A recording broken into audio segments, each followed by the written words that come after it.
So air and water आज chapter करने वाले हैं हम. सो atmosphere. Now what is atmosphere? I will explain you. Now our earth, this is our earth.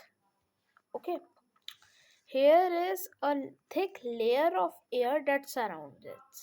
Now it is also a air, that this is a air only na. So it can be तो वो इधर उधर जा सकती है ना. लेकिन जो हमारी अर्थ है ना, जो हमारी अर्थ है वो अपने इस एटमॉस्फेयर को अपनी ग्रेविटेशनल फोर्स, यहाँ पे लिखा हुआ है ग्रेविटेशनल फोर्स से वो हेल्ड करती है. ठीक है. नाउ एक थिक है, ये जो एटमॉस्फेयर है ये थिक है ना. सो इसके कुछ लेयर्स होते हैं जिनके बारे में हम पढ़ेंगे अभी. Now read. Atmosphere. The thick layer of air that surrounds the earth is called atmosphere. It extends from the surface of the earth to hundreds of kilometers above it. The gravitational force of the earth holds the atmosphere at its place. Atmosphere has 5 layers: troposphere, stratosphere, mesosphere, thermosphere and thermosphere के बाद एक छोटी सी layer आती है जो कि thermosphere के अंदर ही होती है, इनोस्फेयर नाम की. इनोस्फेयर एंड एग्जॉस्फेयर, ये पांचों हैं. नाउ इन्हें आप कैसे याद रखेंगे, अभी मैं ट्रिक बताता हूँ. ओके, नाउ नेक्स्ट पेज पे बढ़ते हैं. Now troposphere. It is the lower most layer of the atmosphere. Now ये जो होती हैं, ये दिख रहा होगा आपको एक पिक्चर में कि जो ये ट्रोपोस्फेयर वगैरह होते हैं. सबसे पहले आता है, सबसे पहले आता है ये जो ग्राउंड में होता है, इसे कहते हैं ट्रोपोस्फेयर. ये वो लेयर होती है जो सबसे नीचे होती है. अब नीचे होती है तो यहाँ पे 99% ऑफ वाटर वेपर प्रेजेंट होता है एंड 75% एयर प्रेजेंट होती है सारी एटमॉस्फेयर की. यहाँ पे यहीं पे लिखा हुआ है, it is the lowermost layer of the atmosphere. It extends from the surface of the earth to about 20 kilometer from it. यहाँ पे जो है ये 20 किलोमीटर तक ट्रोपोस्फेयर होती है. वहां से फिर स्ट्रेटोस्फेयर स्टार्ट हो जाती है, नेक्स्ट लेयर. हाँ जी. So 99% of all water vapor is present in this layer. It contains about 75% of all air in the atmosphere. All weather changes takes place in this layer.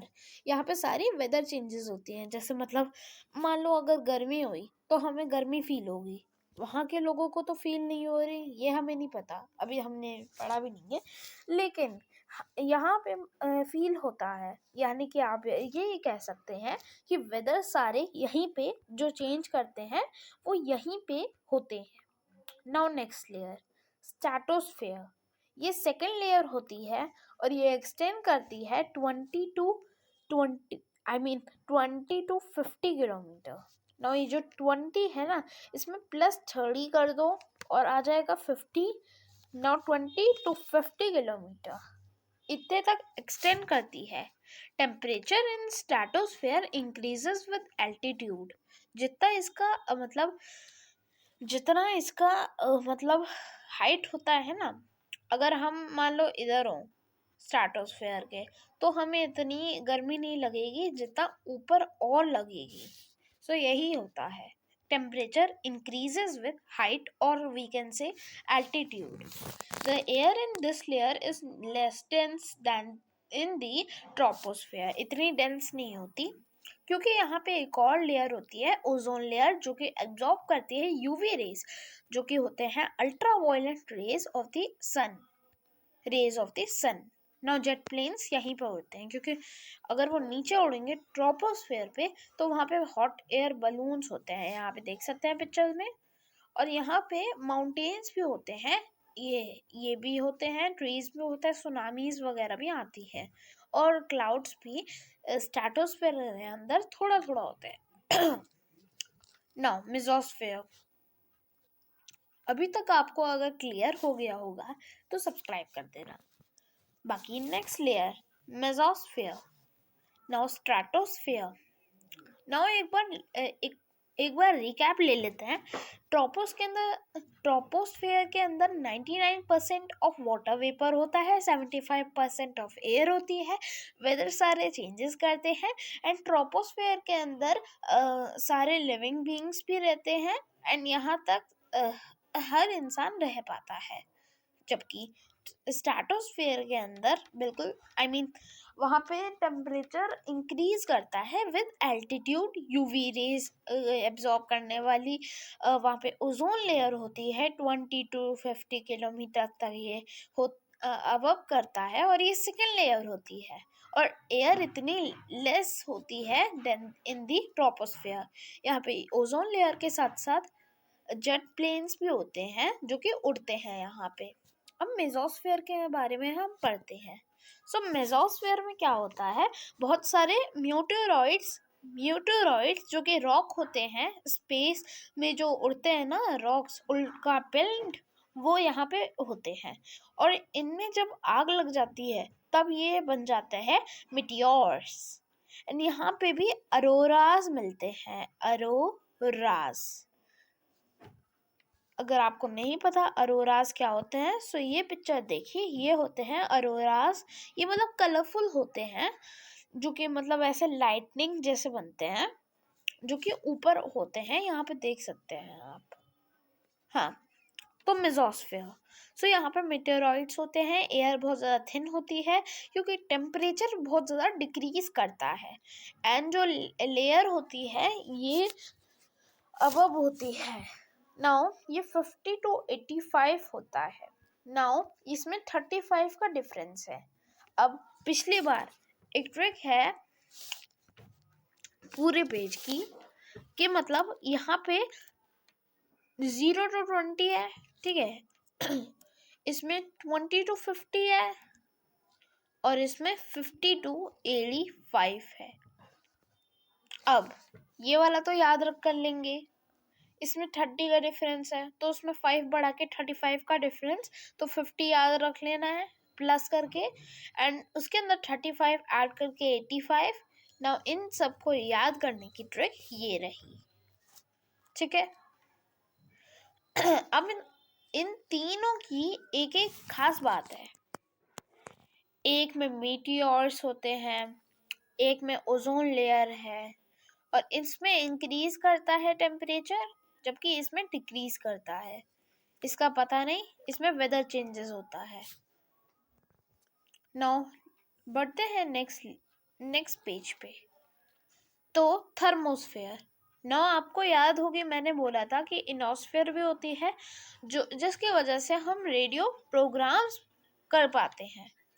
Air इतनी dense नहीं होती, space shuttles उड़ते हैं, 85 to 690 kilometre तक लाई करता है और increase करता है विद एल्टीट्यूड।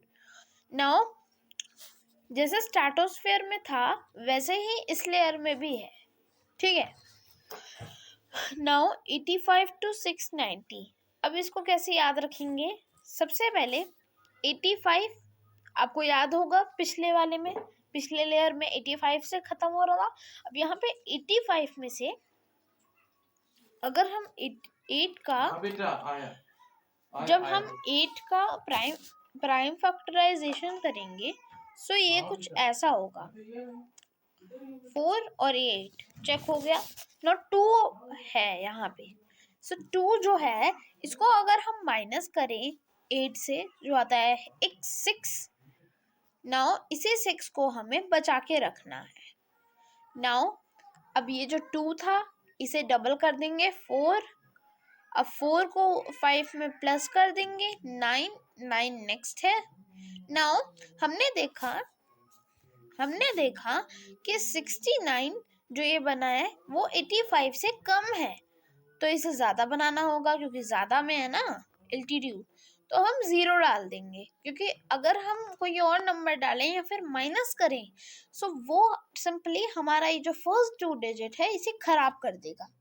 सो हमने 690 कर दिया, बस आपको 690 to 85 याद हो गया है simply.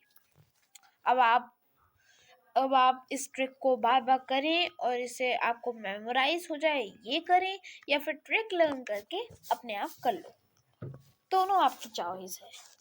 Now last layer exosphere, इसका कुछ भी नहीं है, ये 692 आउटर स्पेस में होता है और उसके पीछे होता है वास्ट यानी कि खाली स्पेस, ठीक है। अब ये प्रोटेक्ट करता है अर्थ को मिटियोर्स और एस्टेरॉइड से, और फिफ्थ होती है ये आउटर मोस्ट होती है, ये एक्सटेंड करता है टू आउटर स्पेस। एयर इतनी थिन, एयर बहुत ज़्यादा थिन होती है। अब इसमें एक बात है, इसमें डेंस नहीं होती, इसमें होती है, इसमें होती है, इसमें होती है। क्या होती है? एयर डेंस होती है।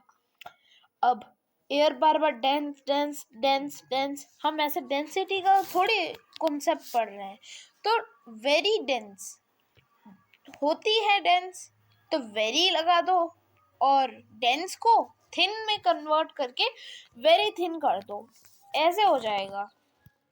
Now why is atmosphere essential?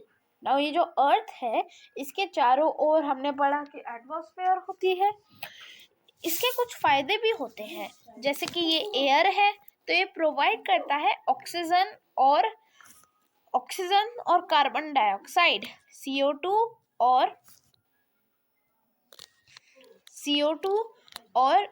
क्या बोलते हैं, ये ऑक्सीजन का मुझे नहीं पता, ठीक है, ये दोनों प्रोवाइड करती है, जिसकी वजह से कार्बन डाइऑक्साइड, जिससे प्लांट्स ब्रीथ करते हैं, मेक फूड करते हैं, जिससे हम ब्रीथ कर पाते हैं सिंपली। और ओजोन लेयर भी होती है जो कि प्रोवाइड, जो मतलब बस वही है, और ये ग्लोबल वार्मिंग से भी बचाती है, गर्म नहीं होने देती, ठीक है, समझे। और ये जो होती है एटमॉस्फेयर, ये वाटर साइकिल को करने में भी हेल्प करती है। इस वाले पॉइंट को, ये ग्लोबल वार्मिंग वाले को है, मैं पढ़ देता हूँ। It helps in maintaining temperature on the earth. The temperature the atmosphere reflects back or absorbs the excessive heat of the sun so that the earth does not get overheated during the day. It retains some heat at night so that the earth don't get freeze. Now next topic है हमारा ये composition of air. अब ऐसा तो नहीं है air में पूरा मतलब पूरा या फिर ऑक्सीजन होगा, पूरा नाइट्रोजन होगा, इसके कुछ होते हैं, जैसे कि 20.95% ऑक्सीजन होता है, 1% अदर गैसेस होते हैं, नाइट्रोजन होता है 78.08%, जिसे हम राउंड ऑफ करें सो ये 21%, ये 1%, ये 78%। सो ऐसे हमारा राउंड ऑफ में यहीं पे लिखा हुआ है। और जो अदर गैसेस है ना उसके टाइप्स हैं, जैसे कि helium, argon, hydrogen, ozone layer अलग है और ये गैस अलग है, carbon dioxide. Now next page, next page पे आते हैं, uses of the air. Now ये दो पार्ट्स में है, यूजेस ऑफ द एयर और मोर यूजेस। इसे मैं आपको सेपरेट पेज में समझाऊंगा। हाँ, सो मैं कह रहा था कि यूजेस ऑफ द एयर के बारे में पढ़ते हैं। तो सबसे पहले ये है हमारा गेस्ट एयर। ये कहीं भी टायर में हो जाता है, ये टायर में फिल हो सकता है, या फिर एक बहुत अच्छे बच्चों के बलून में भी फिट हो सकता है। ये सारी चीजें एयर में फिल होने के लिए इम्पोर्टेंट। और साथ ही जो बर्ड्स आप देखते हैं वो जो फ्लाई करते हैं वो भी एयर की हेल्प से सांस भी लेते हैं, और वो फ्लाई जो करते हैं ना वो भी एयर की हेल्प से ही करते हैं। साथ ही जो विंड मिल्स आप देखते हैं वो भी एयर के हेल्प से फ्लाई करते हैं, आई मीन मूव करते हैं। और बोट्स, और इसके साथ साथ जो साइकिल में भरने का जो टायर के अंदर जो पंपर होता है वो एयर प्रेशर का यूज करता है। अब एयर प्रेशर क्या होता है? What is air pressure? Now air pressure के बारे में जब मैंने गूगल के से पूछा तो उसने ये आंसर दिया। सो एयर प्रेशर वो वेट होता है एयर में in the atmosphere pushing down on earth surface. It's like all is pressing down on everything around us। ठीक है। नाउ एयर प्रेशर वो वेट होता है एयर का जो कि पुश करता है अर्थ सरफेस को। इट हाईएस्ट एट, ये सी लेवल में हाईएस्ट होता है, सी लेवल में हाईएस्ट होता है और डिक्रीज करता है विद हाइट। ओके, अब उसी की वजह से हम बहुत सारी चीजें कर पाते हैं, जैसे कि नाउ अब प्रॉपर्टीज ऑफ एयर के बारे में भी पढ़ लेते हैं।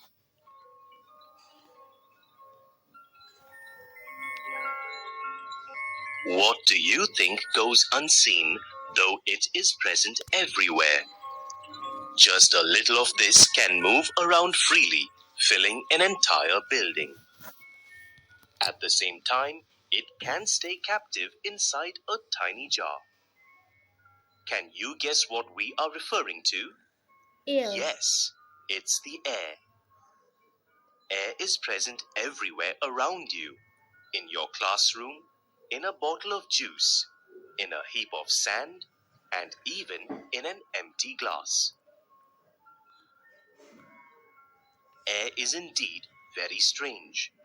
Come, let's discover the properties of one of the most essential resources, the air. Air has mass, hence it has weight. ठीक है, ये Let first us property verify है। this property of air with the help of an experiment. You will need 2 fully blown balloons, 3 pieces of string of equal length, a sharp pin, and a ruler. Tie the balloons to the 2 ends of the ruler with strings. Loop a string at the center of the ruler and hold it up. Now, burst one of the balloons with the pin. The air in the balloon rushes out. You will find that the balloons are not balanced anymore. The side of the ruler with the balloon containing air tilts down. ठीक है। This proves that air has weight. Like all other states of matter, air occupies ठीक space. है। Let us Air is conduct a an experiment matter, to verify this property of air. You will need an empty bottle, a paper tissue, and a big bowl of water. Roll the paper tissue into a small ball and push it into the bottle. Turn the bottle upside down and dip it into the water in the bowl. Water does not enter the bottle and the tissue stays dry. Now, tilt the bottle to a side. As you can see, air bubbles rush out and water enters the bottle. And the tissue ठीक है। becomes wet. Why did bubbles come out of the glass when it was tilted? What were the bubbles made of? Air in the bottle prevented water from entering it when the bottle was held straight. When the bottle सो ये simply कह रहा है कि जो air थी bottle में वो prevent कर रही थी वाटर फॉर इंटरिंग। ठीक है, एज वो स्ट्रेट था बॉटल, लेकिन जब बॉटल टिल्टेड हो गया तब एयर escape हो गया है in the forms of bubbles and उसने जगह बना दी वाटर को बनाने में. इसका मतलब है air occupies space and makes things move. हाँ, सो नेक्स्ट प्रॉपर्टी है एयर एक्सर्ट प्रेशर, जो कि करती है make things move. Now air एक ऐसी मैटर होती है जिसके अंदर से खुद की गंध नहीं होती, लेकिन बाहर की गंध इसके अंदर मिल जाती है. ये एक्सर्ट प्रेशर भी करता है, जो कि हम महसूस करते हैं. I mean, कर नहीं पाते, लेकिन ये एक्सर्ट करता है प्रेशर. तो कैसे करेंगे? इसकी एक एक्टिविटी है, आपको एक बलून लेना है, ठीक है, और उसे बहुत ज्यादा फुला देना है. आप देखेंगे वो बर्स्ट कर जाएगा. क्योंकि ये दो प्रॉपर्टी को करता है. एयर ऑक्यूपाई स्पेस, क्योंकि एयर ऑक्यूपाई कर रही है स्पेस, उसका साइज बढ़ रहा है, ठीक है. अब जैसे जैसे साइज बढ़ रहा है, एयर की स्पेस कम होती जा रही है. मतलब कि बलून तो उतना ही है, लेकिन एयर ही बढ़े जा रही है. तो धीरे धीरे उसके अंदर स्पेस कम हो जाएगा. इतना स्पेस कम हो जाएगा कि एयर की जगह ही नहीं रहेगी, और एयर एक्सर्ट करने लगी कि pressure on the walls of balloon, जिसकी वजह से वो बस्ट कर जाएगा. And that is why air occupies space. Okay, now more uses of air. हम यूजेस और पढ़ रहे थे. तो सबसे पहले oxygen. Okay, oxygen, yes. So हम फिर से अब बुक में आ गए हैं. ऑक्सीजन. अब जो ऑक्सीजन होता है वो हेल्प करता है ह्यूमन बीइंग्स, एनिमल्स और प्लांट्स को इन रेस्पिरेशन, और we can say breathing process में यूज करता है. ये बर्निंग में भी यूज करता है, ठीक है. किसी भी फ्यूल को बर्न करते हैं हम, तो ऑक्सीजन के प्रेजेंस से ही वो जलता है. और कार्बन डाइऑक्साइड की बात करें तो प्लांट फोटोसिंथेसिस से ये लेते हैं और अपना खाना बनाते हैं. और सारे जो हैं हमारे एनिमल्स, वो डिपेंड करते हैं प्लांट्स पे. अब कैसे, ये मैं बताता हूँ अभी. हाँ, सो आपने देखा होगा, अगर अब सिनेरियो है, अगर CO2 यानी कि कार्बन डाइऑक्साइड ना हो, सबसे पहले तो प्लांट्स ही नहीं होंगे, वो फोटोसिंथेसिस नहीं कर पाएंगे. फिर सारे लिविंग थिंग्स मर जाएंगे. फिर अगर लिविंग थिंग्स ही मर गए तो सारे नॉन लिविंग थिंग्स भी मर जाएंगे. I mean, मरेंगे कैसे, लेकिन वो मतलब बनना खत्म हो जाएंगे. अब लिविंग थिंग्स में बात करें, तो अगर प्लांट्स नहीं होंगे तो हर्बीवोरस मर जाएंगे, हर्बीवोर्स मर जाएंगे, क्योंकि उन्हें तो मतलब उन्हें तो वो तो घास फूस खाते हैं ना. घास फूस है ही नहीं, प्लांट्स है ही नहीं, तो क्या खाएंगे. अब हर्बीवोरस को खाते हैं कार्निवोर्स और स्कैवेंजर्स. तो ये सारे भी मर जाएंगे, क्योंकि वो भी तो हर्बीवोरस को मारते हैं. अब हर्बीवोरस ही मर गए तो ये लोग भी मर गए. अब कार्बन डाइऑक्साइड का सिंपली मतलब नहीं है पॉल्यूशन, इसका मतलब है खाना, ठीक है. फोटोसिंथेसिस भी है इसका मतलब, तो ये याद रखना. नाउ नेक्स्ट, नाइट्रोजन के बारे में रीड करते हैं हम. सो नाइट्रोजन जो क्या होता है, नाइट्रोजन फिक्सिंग बैक्टीरिया नाम के जो बैक्टीरिया होते हैं, उनका एक टाइप है राइजोबियम. वो प्रेजेंट होता है सॉइल में या फिर root nodules of some plants. ये क्या करते हैं, नाइट्रोजन टेक करते हैं और फिर यूजफुल नाइट्रोजन सब्सटेंस बनाते हैं, जिसकी वजह से प्लांट और रिच बन जाते हैं और प्लांट्स ग्रो करने लगते हैं बहुत इजीली. नाउ प्रेजेंस जो होता है नाइट्रोजन में, वो कंट्रोल करता है फायर को. सो वाटर वेपर जो कि एयर में होता है उसे कहते हैं ह्यूमिडिटी. ये वेरी करता है place to place. Rainy season में ह्यूमिडिटी बहुत ज़्यादा होता है, जिसकी वजह से हमें बहुत ज़्यादा पसीना आने लगता है और अनकंफर्टेबल फील होता है.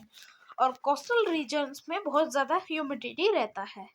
एयर में डस्ट पार्टिकल्स और स्मोक रहता है, और स्मोक और फॉग जब मिल जाते हैं तब वो बनाते हैं स्मॉग। ये स्मॉग हमारी विजिबिलिटी और ब्रीदिंग प्रोसेसेस प्रॉब्लम्स को भी कॉज करता है, ठीक है।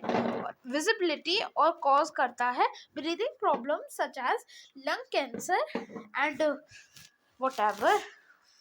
नाउ ये जो प्रॉपर्टीज ऑफ एयर है इनके बारे में तो पहले से ही पढ़ लिया है।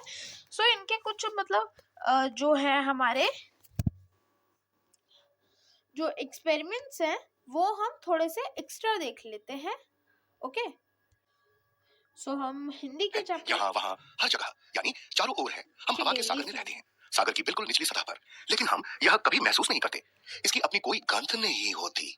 सही कहा आपने। एक दिन मैं एक बाग से गुजर रहा था तो मुझे चमेली की भीनी भीनी खुशबू आई, और जब मैं कूड़े के ढेर के पास से गुजरा तो बहुत ही गंदी बदबू आई।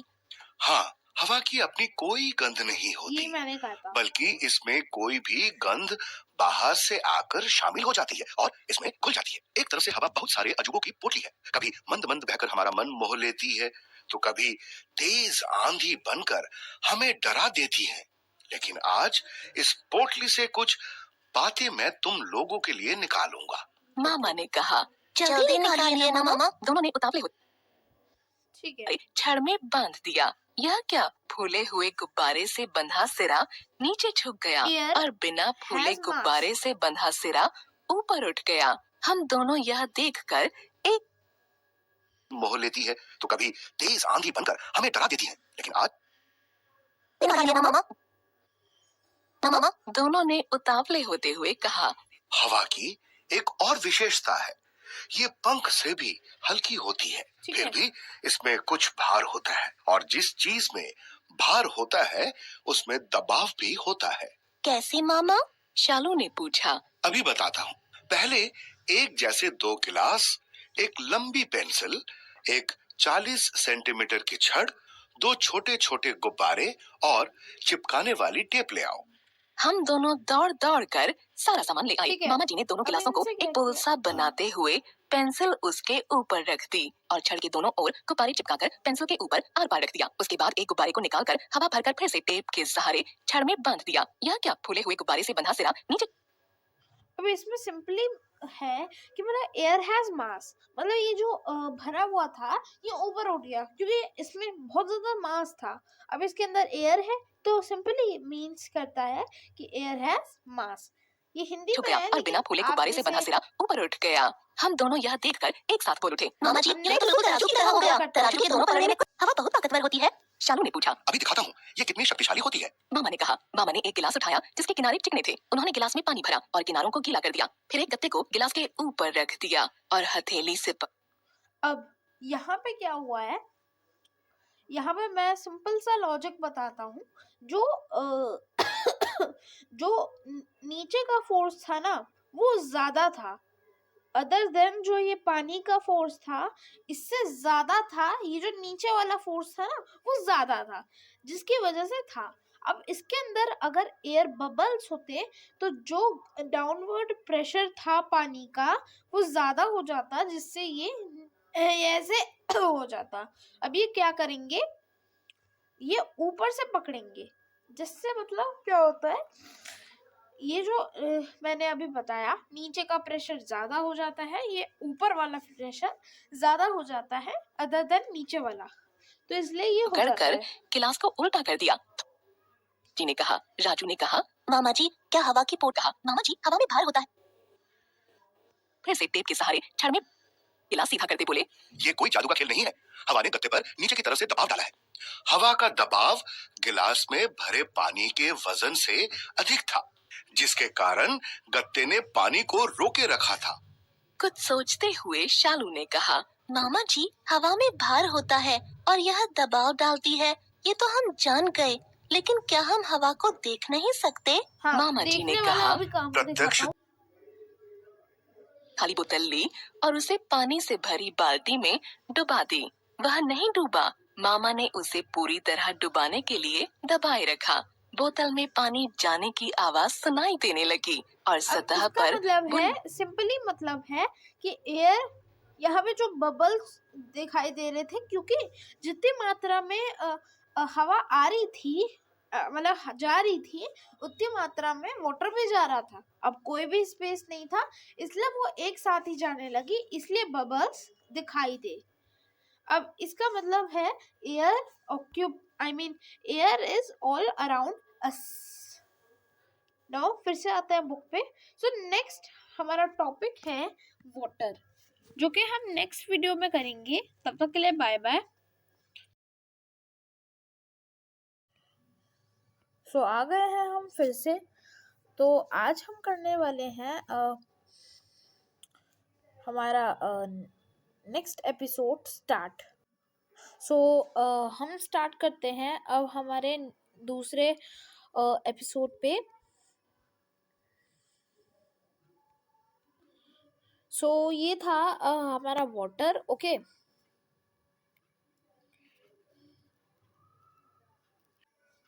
हाँ, तो स्टार्ट करते हैं हमारे वाटर वाले पार्ट पे।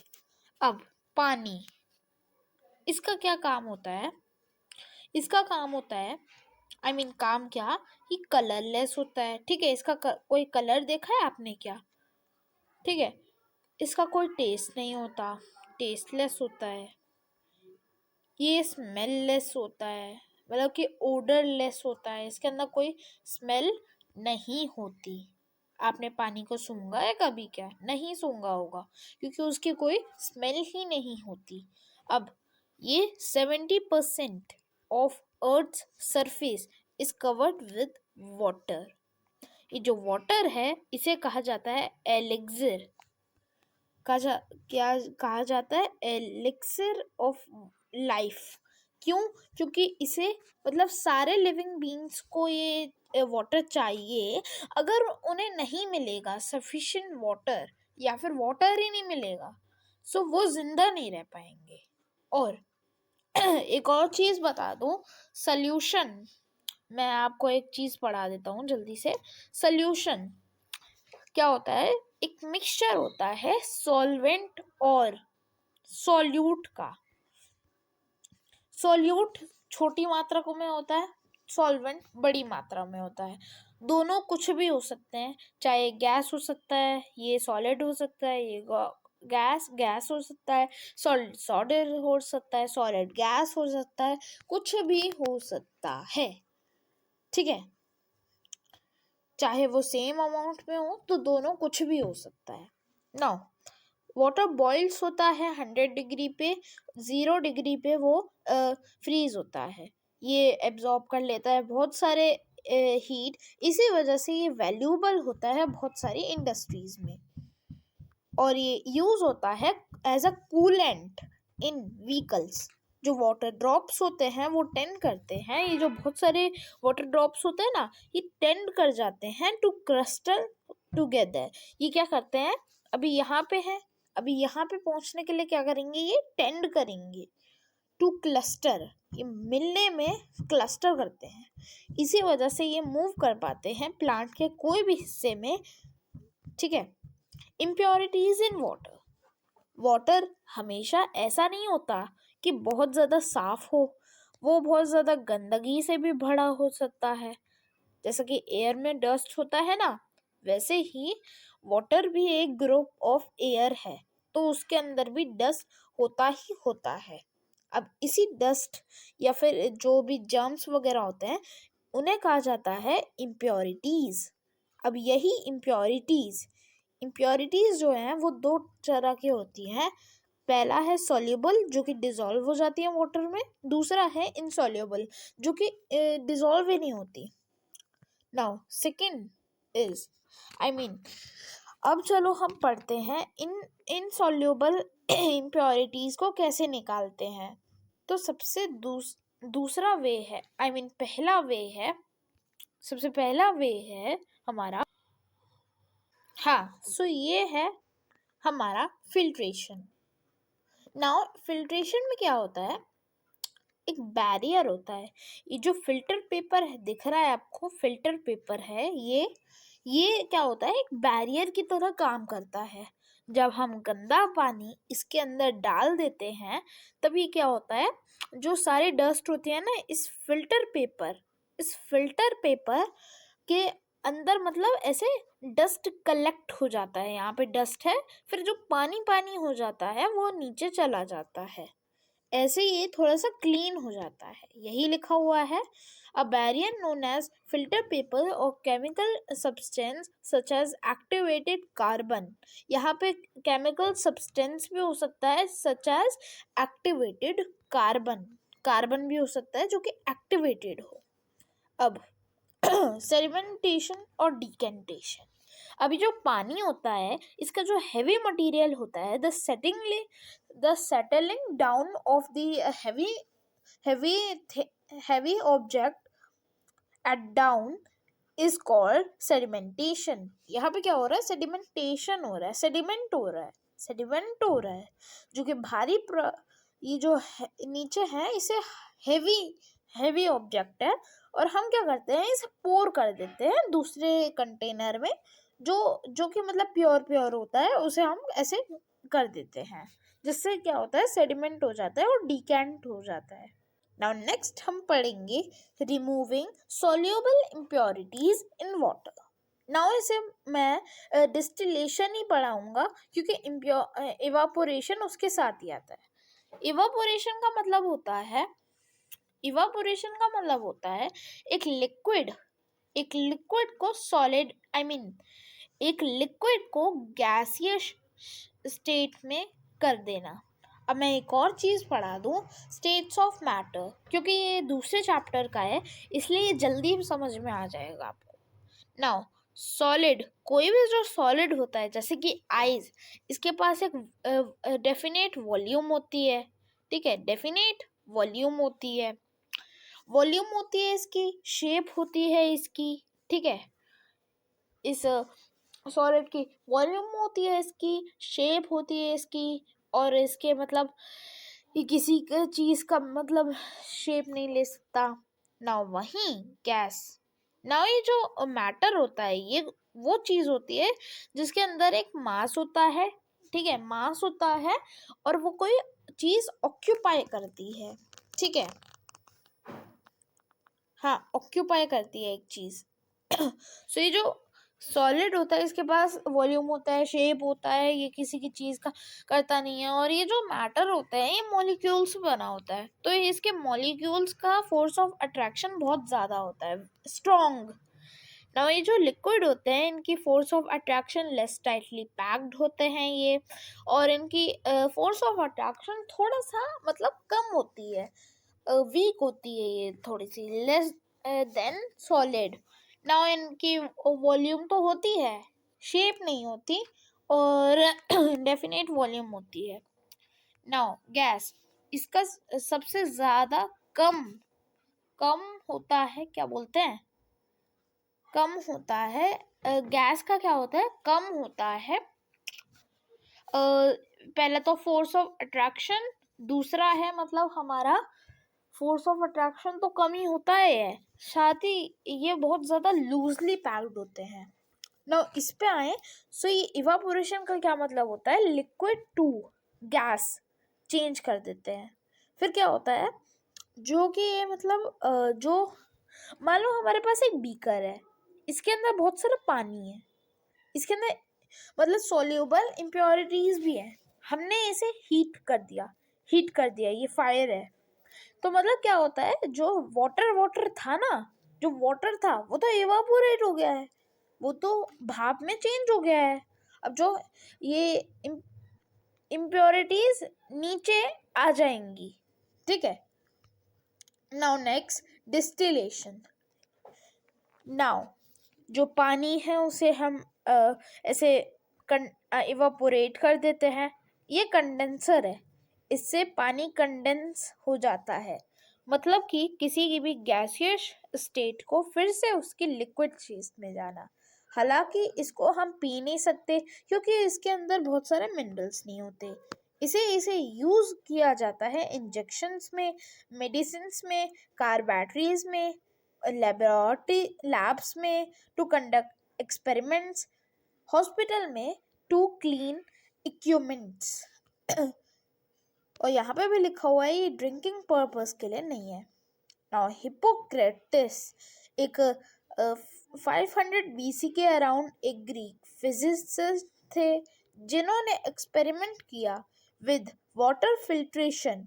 इन्होंने फिगर किया कि क्लीन वाटर होता है इसके पास certain healing qualities and started purifying water for purify करने लगे water for medical treatments. He stimulated a device of his own known as Hippocratic sleeve. Now next हम पढ़ेंगे purifying water at home. Now purifying water यहाँ पे लिखा हुआ है कि मेंटेन करता है गुड हेल्थ। कॉन्टेमिनेटेड वाटर जिसके अंदर जर्म्स होते हैं वो कॉज करता है बहुत सारे डिजीजेस, बहुत सारे वाटर बॉर्न डिजीजेस इस पानी से हो सकते हैं सच एज कॉलेरा और जॉन्डिस जो कि अफेक्ट कर सकता है चिल्ड्रंस को और अडल्ट्स को हर साल। हालांकि हमें यूज करना चाहिए clean water at all times. At home water can be purified by boiling, मतलब कि जो पानी होता है उसे थोड़ा सा बॉईल कर देते हैं, मतलब कि इवापोरेट कर देते हैं, लेकिन पूरी तरह से नहीं करते जिससे जर्म्स मतलब हो जाते हैं। वाटर प्योरीफाइंग्स का यूज करना मतलब कि ये दोनों इनसॉल्युबल और सॉल्युबल और जो मतलब जर्म्स वगैरह होते हैं उन्हें भी क्लीन कर देता है। ठीक है, नाउअडेज पीपल यूज इट। ठीक है, नाउ जो क्लोरिनेशन होता है मतलब कि क्लोरीन टैबलेट्स या फिर क्लोरीन एक वाटर भी होता है, एक सब्सटेंस भी होता है, वो एडेड हो जाता है फिल्टर्ड वाटर को। फिल्ट्रेशन भी एक इसका है। मतलब कि ये जो प्योरीफाइंग वाटर एट होम है इसका मतलब है बोथ इनसॉल्युबल और सॉल्युबल इम्प्योरिटीज को हटाना, मतलब कि तभी तो हम पिएंगे। तो इसका मतलब है आप कुछ भी मेंशन कर सकते हो जो भी पॉइंट्स हमने किए। नाउ क्विक रिकैप करते हैं। एटमॉस्फेयर होता है एक थिक लेयर ऑफ एयर जिसमें सारी हवा होती है और वो हेल्ड होता है ग्रेविटेशनल फोर्स से। एक मतलब कि हमारा जो कि है ट्रस्ट का मतलब है, टीआर का मतलब ट्रोपोस्फेयर, एसटी का मतलब स्ट्रेटोस्फेयर, मी का मतलब मेसोस्फेयर, द का मतलब थर्मोस्फेयर और एग्जाम का मतलब एग्जॉस्फेयर।